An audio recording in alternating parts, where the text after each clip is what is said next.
The Renault Sport Megane 275 Trophy R and Volkswagen's Golf GTI Clubsport S are two of the most hardcore front-wheel drive cars that money can buy. Both have ditched their rear seats in the name of weight saving and therefore pure speed, and both use exactly the same Michelin Pilot Sport Cup 2 tyres to help them stick to the road like you know what.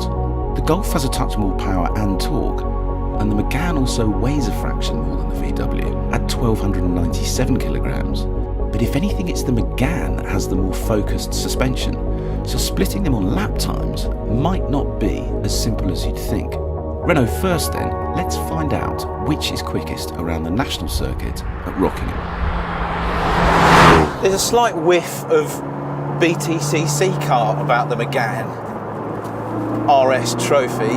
It has this kind of, well, I mean, there are no rear seats, just like in the Golf, but it's just got this kind of proper stripped out racer feel to it. I mean, utterly simple dashboard to the point there's just almost nothing on it at all, which I really quite like actually. And it's got this lovely, fluid, beautifully damped quality to the suspension, because it's quite trick, the suspension on this car.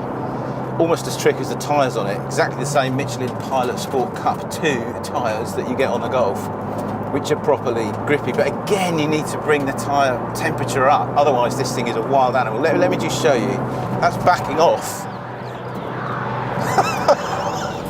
You just get these gobs of lift-off oversteer, which is quite cool if you're used to cars like a 205 GTI, but can take you completely by surprise if you're not ready for it. But as soon as you get a temperature into the back tyres in particular, it just kind of glues itself to the road and just sticks. It's quite a weapon, this thing.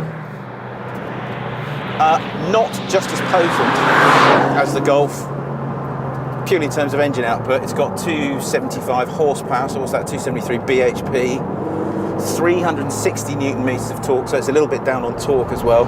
It actually weighs like 5 or 6 kilograms, but not much, but it does weigh a little bit more than the Golf as well. So, you know, the omens aren't great for the Renault, it must be said.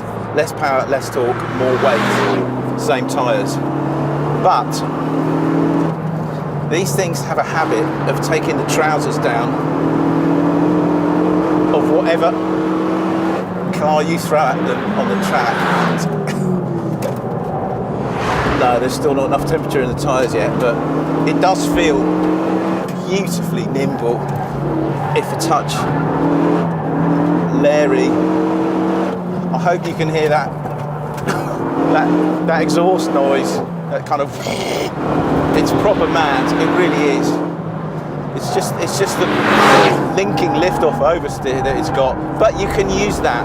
Once the temperature is in the tyres, you can use that oversteer to get it to turn in properly, in a way that no front-wheel drive car has any right to. My gosh, it's got some grit, this thing. I think you could probably take this corner absolutely flat out in it, but not me, not today, not when there are no ambulance crews around or anything like that. The way it turns into those slow corners is just brilliant.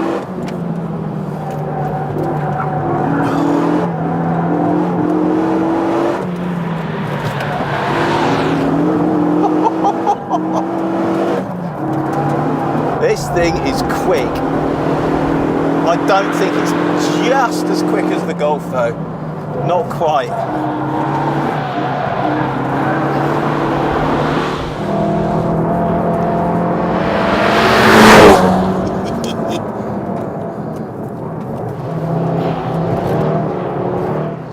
I have to say, I do love the GTI Clubsport S. It's kind of an anomaly really, because you just do not expect a company like Volkswagen to produce a vehicle that is as nuts as this. But be in no doubt, it is a proper, full-on, slightly mad, slightly unhinged hot hatch in the proper traditional sense. It's got just under 300 horsepower from a 2-litre turbo engine, 380 newton meters of torque on overboost, But the key thing about the Clubsport S is how much it weighs, or how much it doesn't weigh. It's less than 1,300 kilograms, 1,285 kilograms, and you can just feel that in the way it changes direction, the way it stops, definitely the way it goes.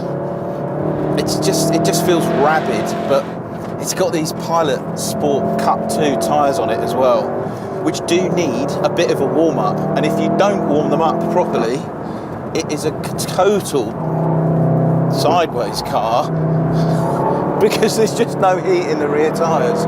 But once you do get heat into them, my God, it's got some grip. It really does have some grip and traction. And it's proper quick in a straight line. 5.8 to 60, although if anything it actually feels quicker than that. It's just got so much grip. Now that there's some heat in the tyres, it's just an animal.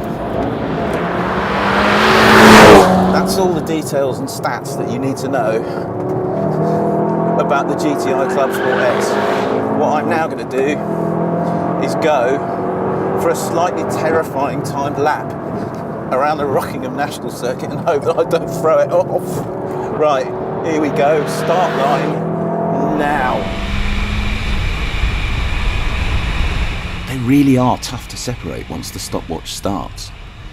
If anything, the Golf feels a whisker more potent in a straight line, especially out of the slower corners at Rockingham, and the numbers reflect this.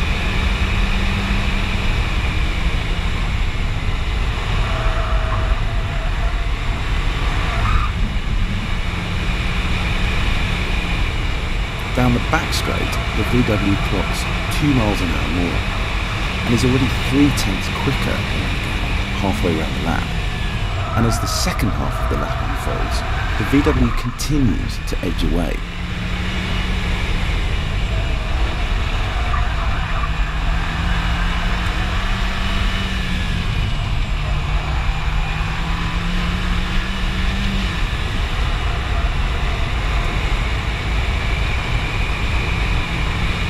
Although for pure apex speed, there's absolutely nothing in it around the penultimate corner. A long, off-camber left-hander, it's all about balance and grip.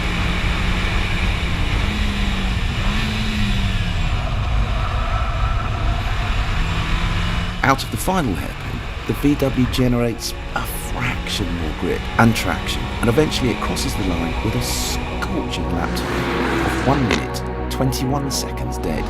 0.7 up on the Renault. To give that some context, a 911 Turbo struggled to go much quicker. Overall victory goes to the mighty Clubsport S then, with the Trophy R still putting in a major performance for a front-wheel drive car with only 275 horsepower. As ever, cheers for watching.